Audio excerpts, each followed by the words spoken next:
बोलो सतगुरुदेव की जय हो। बंदी छोड़ सतगुरु रामपाल जी महाराज जी की जय हो। परमात्मा की सभी प्यारी आत्माओं को पवन दास जयपुर वाले का सत साहिब।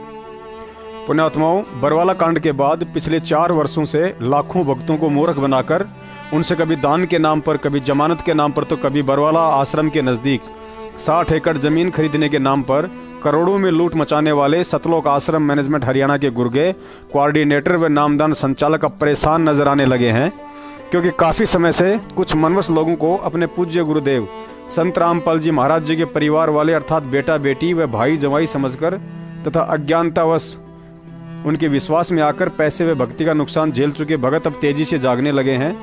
सरेआम सतलोक आश्रम मैनेजमेंट हरियाणा के फर्जी आदेशों व घटिया कारनामों में उनका साथ देने से मना करने लगे हैं, तो अब भोली संगत के दान पर हराम के टूक तोड़ रहे इन नकली पंडितों, कोऑर्डिनेटर व नामदान संचालकों को अपने पेट पालन व ऐशो आराम की चिंता सताने लगी है। और हमारे साथ भी ऐसा ही हुआ है। हमारे गुरुजी ने यहाँ पर सबको बोला था, जितने भी संत महंत आचार्य है देश के अंदर विदेश के अंदर, सबको बोला कि आओ, अगर आप परमात्मा का कोई भी जानते हो तो मुझसे ज्ञान चर्चा करो।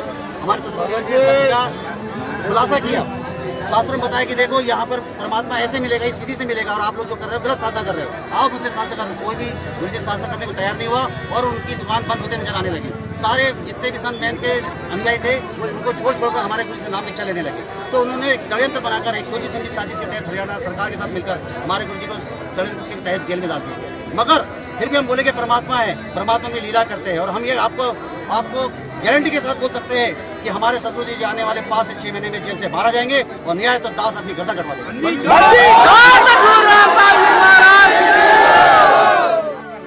विष्णुदास, एक तो ये आप देख रहे हो इस दास के साथ के खेचातानी कर रखी है न नकली संतों ने, क्यों इनकी पोल खुल है। अभी न मुश्किल बात रही है, थारी रोटी गई, जयु ज्ञान तुम्हारे अज्ञान का पता लग गया तो है, लेकिन ये कब तक छुपावेंगे। ये तो बात बिगड़ ली इनकी, ये राजी खुशी सरेंडर कर देंगे तो बढ़िया रहेंगे, नहीं तो जनता इन्हें गली में नहीं निकलने देगी जब सच्चे ज्ञान का पता लगेगा, और उनके द्वारा दिए गए अज्ञान से वो परिचित हो जाएंगे।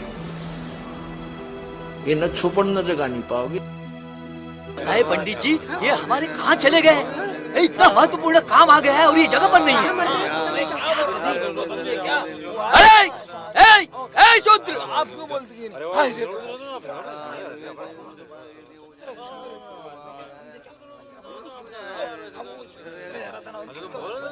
शुद्ध, मेरी प्रदक्षिणा किए बिना और वंदना किए बिना तू जा रहा था? क्या व्यवस्था के रीति रिवाज भूल गया तू? ए शूद्र, कहाँ जा रहा है तू? है तेरी मति मारी गई है क्या? हमारे ब्राह्मण जी की गाय मरी पड़ी है, घर चल और उसे उठा लिया। जब गाय जीवित थी तो तुम्हारी और मर गई तो मेरी। गोदान तुम लेते हो, गाय का दूध तुम पीते हो, और मरी गाय मैं उठाऊं? मूर्ख, ब्राह्मण से भी बात करता है? अरे चमड़ी तो तू ही लेता है ना, और गोमांस भक्षण भी तो तू ही करता है? ब्राह्मण देवता, इतनी दया दिखलाने की आवश्यकता नहीं है। ऐसा करो, इस बार चमड़ी भी तुम ही रखो और गोमांस भी तुम ही खाओ। उस शूद्र का इतना दुस्साहस कि ब्राह्मण की आज्ञा की अवहेलना करे, मैं उसे नष्ट कर दूंगा। उसे बाद में नष्ट कीजिएगा, पहले इस पशु को तो हटाइए। क्या अनर्थ बोल रही हो तुम? ब्राह्मण होकर मैं चमड़ी को हाथ लगाऊं? अजी, दान भी तो इसी हाथ से लेते हैं आप। पंडिताइन, क्रोधित क्यों होते हैं? क्रोध करना है तो उन शूद्रों पर कीजिए, शूद्रों पर जिनकी अचानक मति मारी गई है। वो सब विश्राम करेंगे और हम सब कार्य करेंगे। हाँ।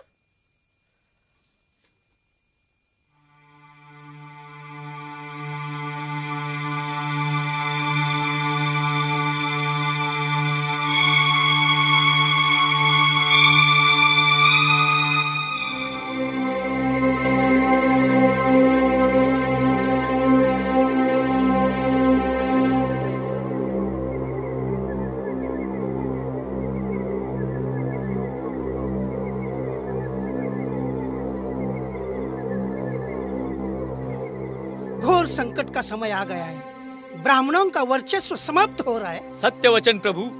सूर सुरा सुंदरी क्या दीन थे, अब तो सब कुछ एक स्वप्न सा प्रतीत हो रहा है। पहले हम इन शूद्रों को अपने से दूर रखा करते थे, लेकिन अब वही हमसे दूर रहने लगे। शूद्र हमारी सेवा करते थे, आजकल वो अपने स्वयं के काम काज करने लगे हैं, अध्ययन कर रहे हैं वो लोग। भाषा और ज्ञान जिसका हमें पैतृक अधिकार था, उसे भी ये शूद्र छीन ले जाएंगे। इतना ही नहीं, वर्ण व्यवस्था समाप्त करने के लिए वे गोष्ठियां भी कर रहे हैं। वैदिक धर्म की वर्ण व्यवस्था पर गौतम बुद्ध ने कुठाराघात किया है। समस्त आर्यावर्त में ऊंच नीच का भेदभाव समाप्त हो रहा है। विचार करो, अगर कोई नीच ही ना रहे तो हम ऊंच कैसे रहेंगे? खुद सत्य कह रहे हैं आप। सत्य वचन प्रभु, सत्य वचन। इस तरह से तो हमारे अस्तित्व पर ही प्रश्न चिन्ह लग गया है। इस विपदा से हमें एक ही महापुरुष बचा सकते हैं, वो है हमारे मनु महाराज। उचित कह रहे हैं आप। चलो चलो चलते हैं, चलिए चलते हैं।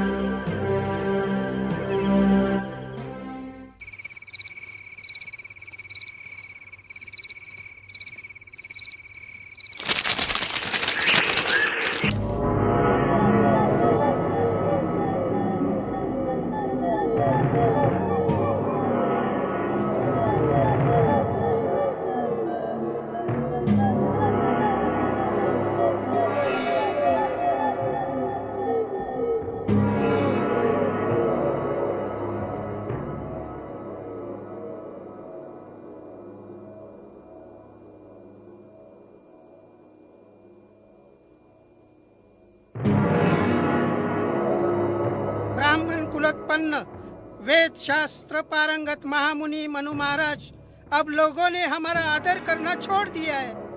महाराज, हमारे आदेशों की अवहेलना करने लगे हैं ये लोग। शूद्र तो हमारे सामने गर्व से तनकर चलते हैं। हमारे जीवन यापन का कोई साधन नहीं रहा, कोई दान दक्षिणा नहीं देता, भूखों मरने का समय आ गया है। हमारे वैदिक धर्म का किसी को भय ही नहीं रहा महाराज। बुद्ध के इस धर्म से हमारा विनाश हो रहा है महाराज, विनाश। हमारा और आपका वर्चस्व समाप्त हो जाएगा। ब्राह्मण धर्म, वेद शास्त्र और पवित्र पुराण प्रभावहीन हो जाएंगे महाराज। वेदों को मिथ्या समझने वाले ब्राह्मण धर्म के शत्रुओं,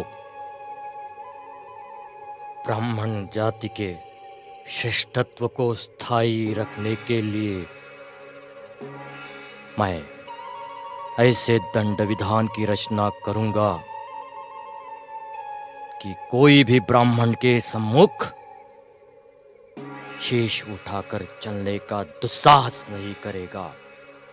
मैं मनु वेदों को प्रमाण मानकर ऋषि परंपरा के वचनों को नियमबद्ध करता हूं।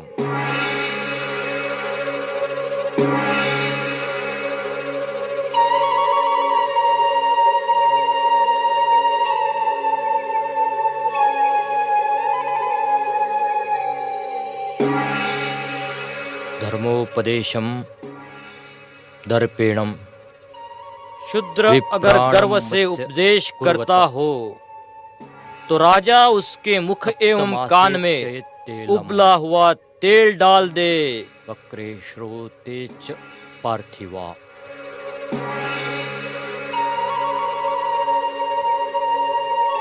केनचिद अंगेन। शूद्र जिस अंग से ब्राह्मण को प्रहार करे उस अंग को छेद दिया जाए। तत्देवस तन्मनोरम शासनम।